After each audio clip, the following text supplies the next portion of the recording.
So the question is, how serious is the pandemic, really? Well, I think that's a question that we're all asking each other and asking ourselves and trying to ask the internet and trying to ask our government and trying to ask medical professionals, but we're getting a lot of different answers. This is the Washington State Department of Health website behind me, and it has a lot of the same uh, answers that were on there 30 days ago. So I thought, well, let's take a look. Being a research guy, I wanted to do a little research. So I looked up the World Health Organization, and down at the bottom of the page, there's something called the dashboard. And the dashboard has the numbers on it, and you can look at different graphs and see where it's 205 countries at a glance.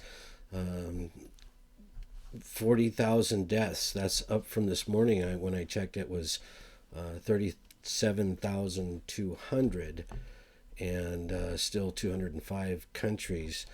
The number of confirmed cases from this morning at 5 o'clock, right here in Seattle, was 823,000, and now it's 827,000. That's confirmed cases.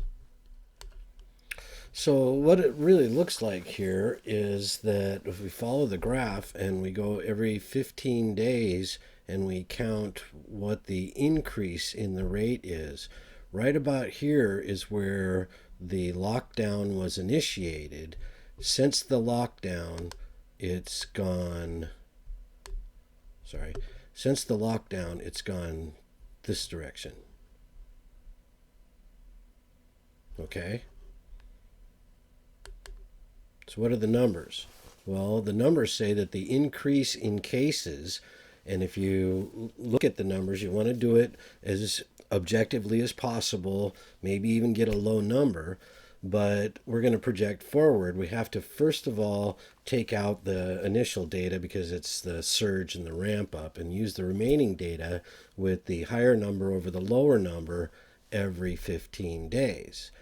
And so, what we're going to get with that is we're going to look at the not only the percentage, the higher number over the lower number, but then as that ratio increases in a factor, the next 15 days will give us 19 million infected, and 15 days after that, if it keeps going the way it is, 9 billion, and that's pretty much the end.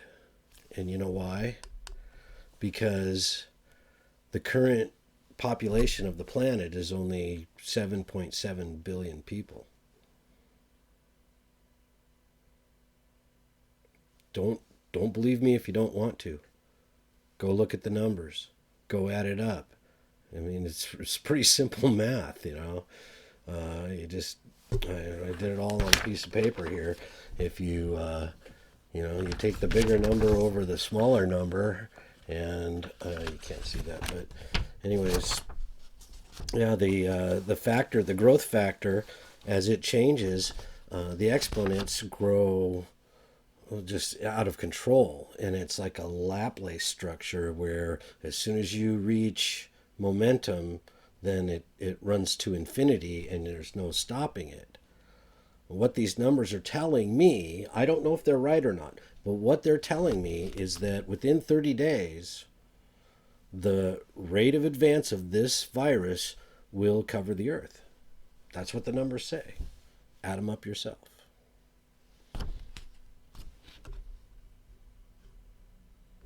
Kind of means that if you trust anybody to protect you from things like this, that your trust is misplaced. If you trust the governments who create the bioengineering laboratories that create the bioweapons, so bioweapon laboratories, everybody seems to have one. And then, of course, these things are going to get out. Of course. They claim that they'll never get out. They claim that there will never be an airplane accident. They claim that there would never be a nuclear meltdown. They claim that there would never be, oh, I mean, this, that, and the other thing. I mean, every time a politician wants to get elected, he claims something.